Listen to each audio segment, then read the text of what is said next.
The Atari Network is a fan channel and is not affiliated with Atari. The Atari logo and name is copyrights of their respective owners. Honestly, the video game industry hasn't changed much over the years, as it seems a few popular games and genres dominate the landscape. Today it's sandbox games, MOBAs, and crafting games, but back in the 1980s it was space games and maze games. And like today, you have innovators who made genres popular to begin with, and then you have the people hoping to capitalize on the genre's popularity. But every so often, a game comes along into an already popular genre, and is so innovative and fun that it stands out from the crowd. There is no shortage of maze games on the Atari 7800 Pro system. So is Dungeon Stalker just another Me Too game, meant to capitalize on the genre's popularity back in the day? Or was it an innovator and something that deserves recognition, even all these years later?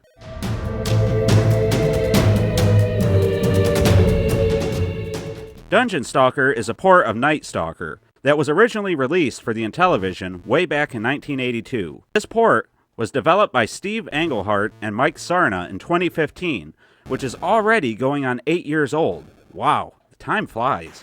I never played the original on the Intellivision, but I don't have to in order to recognize that this version is very engaging and well done. Graphically, the maze never changes, although the colors of the walls and backgrounds do change colors, which helps with a feeling of progression. Tougher enemies are introduced the further you get, and every so often you'll have to engage in a battle with a dark wizard that warps all over the stage and attempts to blast you down. I do like the couple of frames of animations that your player, the spiders, snakes, bats, and all the other enemies have, as it helps to make things feel like they're moving rather than just floating in open space. A lot of 7800 developers fall into the pit of using clashing colors in what I assume is an attempt to stand out, but I really like the color choices here. There's nothing that really made my eyes hurt, which is always a plus as us Atarians get older. Unfortunately, I don't care for the sound anywhere near as much as I like the graphics. Something about the sound feels abrasive to my ears, and I didn't particularly enjoy any of it.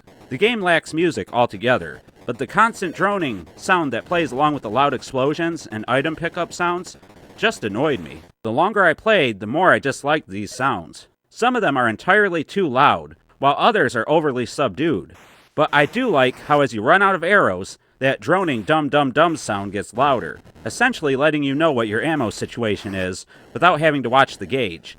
That's a nice effect, but it's a shame they didn't use better sounds overall. The gameplay, however, is very well done, and if it wasn't as good as it is, I probably wouldn't have endured the sound for as long as I did.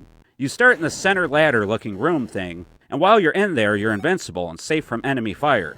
If you touch the bats or spiders, then you're simply shocked and stay in place for a few seconds, making you vulnerable to the truly deadly enemies. The snakes, tiger head-looking thing, and the skeleton all can shoot at you, and those are the ones that take your lives away. The deadly enemies start out being just as easy to deal with as the spiders and bats, but eventually they'll require multiple hits to deal with, and can even block your projectiles with their own. If you manage to score enough points, the wizard that I mentioned before will spawn, and you have to deal with him one-on-one to proceed.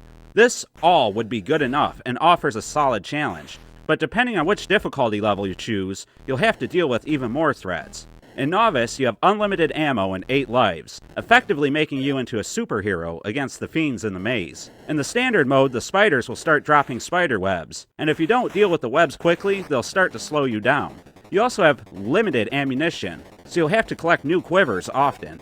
And if a quiver spawns behind a web, then you'll have to wait for the enemies to work themselves far away before trying to grab it, as the web slows you down. You can also obtain a chalice for points and a sword for a limited invulnerability, and that is a must for clearing later levels. These items are available in all difficulties, but if you're crazy enough to try Expert Mode, you'll be glad to have them. In Expert Mode, you deal with extremely tough enemies right off the bat, and your safety ladder is destroyed, making it no longer a safe zone.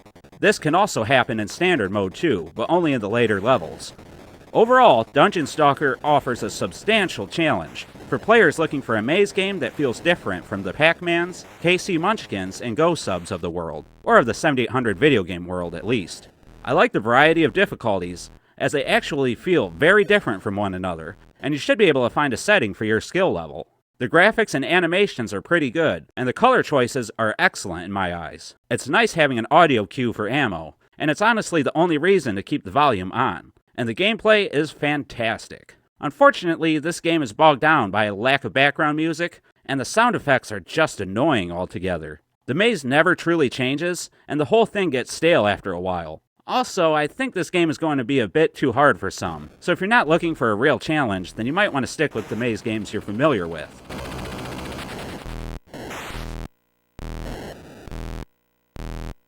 Because of everything I just said, I feel that Dungeon Stalker deserves a score of 3 Pro-Line controllers out of 5. It's recommended for people that want to tackle the challenge, but I don't think it's going to be for everybody if I'm being honest. With all that said, I'm curious to hear if anybody has played the original on the Intellivision. Does Dungeon Stalker play better than that one? And do you agree with the score that I gave Dungeon Stalker? Give me your input in the comments section down below. I'm the 7800 Pro System Gamer on behalf of the Atari Network, and I'd like to thank you all for checking out my review of Dungeon Stalker. Until next time, stay classy, Atarians.